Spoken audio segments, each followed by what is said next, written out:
हाथ के कामों को कैसे चमकाएं। हम आज का हमारा टॉपिक है, हम स्क्रीन पर देखेंगे कि अपने कामों को कैसे चमकाएं। अगर आज आप चमकाना चाहते हैं तो लिखा how to make your work is shine, मतलब कि आपके वर्क को कैसे शाइन करे, आपके हाथ के कामों को कैसे चमकाएं। मतलब कि आपको खुद सीखना है। ये 3 पॉइंट्स आप लिख सकते हैं।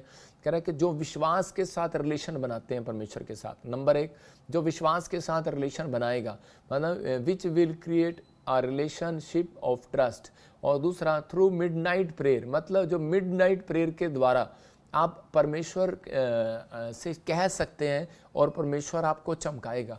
मतलब जो मिडनाइट प्रेयर करते हैं, हो सकता है कि आप डेली नहीं करते, अगर आप महीने में एक बार करते हैं आधी रात की प्रार्थना, तो परमेश्वर आपकी ज़िंदगी में काम करता है। मैंने संडे आधी रात को चर्च क्यों लगाया? वो इसलिए लगाया कि ताकि जो लोग आएँ वो लोग अपनी ज़िंदगियों में आशीष को देखें। ज़्यादातर बरकत उन लोगों के ऊपर रहती है जो आधी रात को प्रार्थना में आते हैं। मैं वीरवार को भी आधी रात को प्रार्थना में आपको शामिल क्यों करता हूँ? क्योंकि ताकि आप लोग चमक जाएं, आपके बिजनेस चमक जाए। मैं फ्राइडे को भी अब स्टार्ट कर रहा हूं। जो लोगों के नंबर नहीं आते जलंधर, पंजाब में या चंडीगढ़ में, यूपी में या बिहार में, कहीं भी उनके जो फ्री ले हैंड जो रह जाते हैं, उनके लिए मैं ले हैंड प्रेयर कर रहा हूँ। फ्राइडे मैं 5 बजे से लेकर शुरू करूँगा, क्योंकि मैं एक ही मीटिंग ले रहा हूँ। 10 बजे तक मेरे पास टाइम है, खुला टाइम है, आप आ सकते हैं। कल की मीटिंग होगी फ्राइडे की। तो लेकिन यहाँ पर लिखा तीसरा पॉइंट, जो आज्ञाकारी खूंटे पर बंधा रहेगा। हमारी ब्रांचों के जो भी जन हैं, टीम मेंबर, वॉलंटियर, क्वायर, उन सब के लिए भी जो चाहते हैं कि भाई प्रॉफिट जी मुझसे प्रेयर करें, तो आप फ्राइडे को खुला मिल सकते हैं, आप मेरे से बात कर सकते हैं। मैं जल्दबाजी नहीं करूंगा, मैं आपसे बात करूंगा। हाँ बोलो, आपको क्या प्रॉब्लम है, आपके लिए प्रेयर करता हुआ जाऊंगा। तो लिखा यहाँ पर कह रहा कि 3 चीज़ें आपको चमकाती हैं। कह रहा कि आपको चमकना है, ये शर्त आपकी है कि आपको चमकने के नहीं। अगर आपको चमकना है, अपने कामों को कैसे चमकाना है, अपने बिजनेस को, अपने बच्चों को, अपने परिवार को, अपने स्वास्थ्य को कैसे चमकाना है, अपने फेस को कैसे चमकाना है। फेस का तो सबको पता है कि फेयर एंड लवली लगाना है, लेकिन यहाँ पर कह रहा अपने हाथ के कामों को कैसे चमकाना है वो देखो। कह रहा मिडनाइट प्रेयर में जाना पड़ेगा। दूसरा कह रहा है कि जो विश्वास का रिलेशन बनाएगा। तीसरा जो आज्ञाकारी खूंटे पर बंधा रहेगा। हम नीति वचन 27 का 17 देखते हैं, वहां पर देखो क्या लिखा। नीति वचन 27 के 17 में हम पढ़ेंगे एक जगह पर, बाइबल बोलती है कि अगर आज आप चाहते हैं कि परमेश्वर आपको चमकाए, तो उसी समय आपको हाथ उठाकर कहना है कि बोलो परमेश्वर मेरे बच्चों को आज चमका दे, मेरी जिंदगी को चमका दे और मुझे ब्लेस कर दे यीशु मसीह नासरी के नाम में। देखो इनका जैसा लोहा लोहे को चमका देता है, वैसे ही मनुष्य का मुख भी अपने मित्र की संगति से चमकदार हो जाता है। इसका मतलब कह रहा, इंग्लिश में बता रहा हूँ कि iron sharpen iron, so a man sharpeneth the countenance of his friend. मतलब कि जैसे लोहा लोहे की संगति करने से चमक जाता है, तो वैसे ही मनुष्य भी अपने मित्र की संगति करने से चमकता है। तो आपके घर में दोस्त हैं, आप उनके साथ, अपने घर मम्मी हैं, डैडी हैं, कई बार आप उनसे शेयर नहीं कर पाते। जब आपका दोस्त आता है तो उसी समय आप उसके साथ शेयर करते हैं और आप उसके साथ खुश हो जाते हैं, मेरा दोस्त आ गया। आपके चेहरे पर अलग सी स्माइल होती है। यही बात यीशु मसीह बोलता है। कह रहा है कि अब तुम मेरे, कह रहा है जितनों ने मसीह को जान लिया, कह रहा है कि जितनों ने प्रार्थना करने का रिलेशन बना लिया, लेकिन परमेश्वर का आत्मा आपको एक फ्रेंड बोलता है। वो कहता है तुम मेरे एक फ्रेंड हो, मित्र हो। कहता है कि जब तक, लेकिन कौन लोग, कह रहा है जो मिडनाइट प्रेयर करते हैं, कह रहा है जो विश्वास का रिलेशन बनाते हैं। मतलब कि रिलेशन, एक रिश्ता, प्रार्थना का मतलब एक रिश्ता बनाना। आप रिश्ता नहीं बनाते कई बार, इसलिए परमेश्वर कह रहे हैं कई बार आपको मित्र नहीं बनाता, कई बार आपको दास ही बना कर रखता है। बहुत सारे लोग बोलते हैं परमेश्वर मैं तेरा दास हूं। मैं कई बार ऐसा बोलता हूं मैं परमेश्वर तेरा दास हूं, लेकिन ये एक रिस्पेक्टफुल है परमेश्वर के लिए। लेकिन मैं अपनी प्रार्थना में जब मुझे मांगना होता है तो मैं परमेश्वर को बोलता हूं परमेश्वर तू मेरा बेस्ट फ्रेंड है। क्योंकि एक जगह पर यीशु मसीह ने अपने चेलों को कहा, कह रहा है कि अब मैं तुम्हें दास नहीं, अब मैं तुम्हें मित्र कहूंगा। इसका मतलब किसको कहता है वो मित्र? जो आज्ञाकारी हैं, जो परमेश्वर के आज्ञाकारी खूंटे पर बंधे हुए हैं और वो कह रहे हैं कि नहीं, मुझे परमेश्वर दुख आए, बीमारी आए, समस्या आए, कर्जा आए, प्रॉब्लम आए, मैं हिलूंगा नहीं, परमेश्वर जैसा तू कहेगा मैं वैसा करूंगा।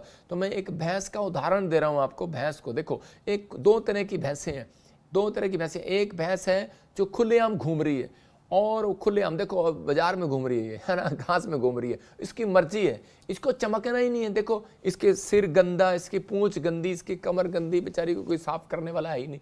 और खाना भी अब इसको क्या है, जहां मिलेगा फूस घास छड़ा पड़ा वहीं खाएगी। और दूसरी भैंस दिखाता हूं आपको मैं। दूसरी भैंस देखो आप, ये आज्ञाकारी खूंटे पर बंधी हुई है। अब इसको लग रहा है कि मैं उदास हूं, क्योंकि जो बंदा किसी के अंडर में रहेगा तो उसको लगेगा, थोड़ा बहुत लग रहा है उसको कि मैं उदास हूँ, लेकिन ये भैंस कर क्या रही है? ये भैंस एक सही टाइम टेबल के अनुसार, इसको टाइम पर खाना मिलता है, इसको टाइम पर इसको पानी मिलता है, इसको टाइम पर इसको अलग फीड मिलती है, इसको टाइम पर इसकी हर ग्रीन घास भी मिलती है और पीली घास भी मिलती है, भूस भी मिलता है इसको, भूसा। और उसके बाद इसके ऊपर आटा भी डालते हैं, यूपी वाला को तो पता ही होगा, आटा भी डालते हैं, उसको मैं बूरा बोलता हूँ, बूरा भी मिलता होगा इसको, मतलब मीठी चीनी भी मिलती होगी, सब कुछ, लेकिन इसको टाइम पर मिल रहा है। क्यों? क्योंकि ये आज्ञाकारी खूंटे के साथ बंधी हुई है। मैंने क्या बताया आपको? तीसरा कि आज्ञाकारी खूंटे पर जब आप बंधे रहेंगे तो परमेश्वर काम करता है। तो उसके बाद देखो दोनों में क्या फर्क था, अभी दोनों नहीं चमकी हैं ये, लेकिन जब ये आज्ञाकारी खूंटे पर बंध गई है, जब इसके मालिक ने देख लिया टाइम पर उठती है, टाइम पर बैठती है, टाइम पर अपना टॉयलेट जाती है और टाइम पर खाना खाती है, इसका मतलब कि इसकी केयर कितनी है, इसका टॉयलेट भी साफ करता है किसान, मतलब इसको साफ सुथरा रखता है, इसके लिए लेकर जाता है, लेकर आता है। मैं उन विश्वासियों की बात कर रहा हूं कि अगर आप आज्ञाकारी खूंटे पर बंधे रहेंगे परमेश्वर के साथ, परमेश्वर नहीं जैसा तू कहेगा मैं वैसा करूंगा, वो अपनी जिंदगी में सुखी रहते हैं, उनके लिए टाइम पर आएगा। आज कह रहे हैं कनाडा में नौकरी नहीं है, मैं कह रहा हूं कि मेरे लोगों के फोन आते हैं, कहते हैं हमें काम इतना मिल रहा है, पैसे टाइम पर मिल रहे हैं। मैं कह रहा हूं यूएसए में लोग मेरे पास फोन आते हैं, बोलते हैं हमें टाइम पर काम मिल रहा है। अगर किसी को लग रहा हो कि मेरा विश्वासी हो और अगर उसको कोई प्रॉब्लम आ रही हो, तो ये वचन बता रहा हूं मैं आपको, आफ्टर और बिफोर दिखा रहा हूं। मैं कह रहा हूं कि आपको कहना है परमेश्वर मैं तेरे खूंटे पर बंधूंगी। मैं क्यों कह रहा हूं इस वचन के लिए? हम पढ़ेंगे मत्ती की किताब 21:2, देखो क्या लिखा वहां पर लिखा, एक गधी और उसके बच्चे को खोल कर ले आओ।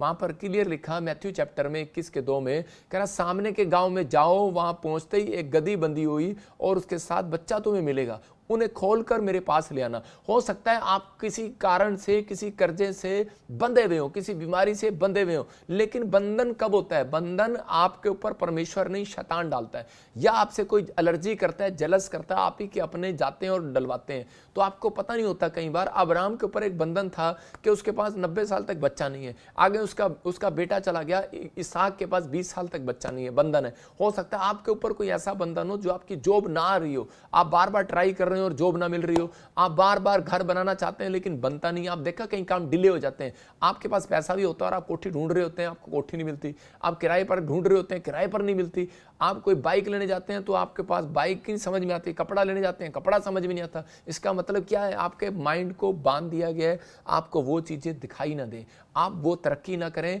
आपके साथ वाले तरक्की करते रहें, इसका मतलब ये है। लेकिन आज परमेश्वर ने कहा ऐसे लोगों को खोल के ले आओ। आप समझना इसको, कह रहा है कि ऐसे लोगों को खोल के ले आओ। उस समय में गधा था, ज्यादा गधे को वैल्यू मिलती थी, लेकिन आज के समय में यूपी वाले से पूछ लो, सबके घर बाहर भैंस है, पंजाब में पूछ लो भैंस है, आप कहीं चले जाओ भैंसे ज्यादा काम कर रही हैं आजकल गधों से। तो उसी समय कह रहा है कि भैंसों को, मैं इसलिए उदाहरण दिखाया आपको, कह रहा है वो खूंटे पर बंधी है, एक भैंस खुलेआम घूम रही है, एक भैंस खूंटे पर बंधी हुई है, और तीसरी भैंस मैं दिखाता हूं, देखो कि वो उसको क्या हुआ। उस थोड़े दिन के बाद जो बंधी रही उसके बाद देखो क्या शाइन मार रही है, कितनी काली है, देखो है ना, और कितनी चमक रही है, कितने सुंदर लग रही है, मतलब तैयार हो रखी है पूरी। तो इसका मतलब क्या है कि कितनी तकड़ी है, कितनी मतलब इसकी केयर हो रही है, इसके ऊपर आशीष आ रही है। मैं आपको किसी को भैंस के साथ नहीं जोड़ रहा हूँ, पशुओं के साथ नहीं जोड़ रहा हूँ, मैं आपको एक उदाहरण दे रहा हूँ कि सिंपल सा, कि लोहे की संगति करोगे लोहा लोहे जैसा बन जाएगा। कहता है कि अगर आप परमेश्वर की संगति करेंगे, मित्र की, यीशु की, तो आप चमक जाएंगे। परमेश्वर आपको चमकाने के लिए है, लेकिन वो चमका किसको रहा है? जो आज्ञाकारी खूंटे पर बंधे हुए हैं, जो परमेश्वर के पीछे चलना पसंद करते हैं, ऐसे व्यक्तियों को परमेश्वर प्यार करता है और आशीष देता है। हम इसी के नीति वचन का 27 का 17 फिर से पढ़ते हैं, तो उसमें क्लियर कह रहा है कि आप देख सकते हैं स्क्रीन पर लिखा कि वो परमेश्वर की संगति, कह रहा है कि मनुष्य का मुख, उसका चेहरा अपने मित्र को देखते एक स्माइल करता है, नहीं करता। कई बार आप अपनी फ्रेंड को देखते हैं तो स्माइल करता है, आजकल के लड़के तो गर्लफ्रेंड को देखते ही स्माइल करते हैं, लेकिन मैं उन लोगों के लिए बोल रहा हूं, कह रहा है कि मनुष्य का मुंह, कह रहा है कि जब तक स्माइल नहीं करेगा, परमेश्वर का आत्मा कहता है जब तक आप परमेश्वर की संगति नहीं करेंगे, जब तक आप प्रार्थना में नहीं जाएंगे, जब तक आप बाइबल पढ़ेंगे नहीं, तो परमेश्वर आपको स्माइल नहीं देगा। मैं उन लोगों के लिए कह रहा हूँ। एक बार एक लड़का था, उसके ऊपर बहुत कर्जा था, और वो कई बार मतलब कि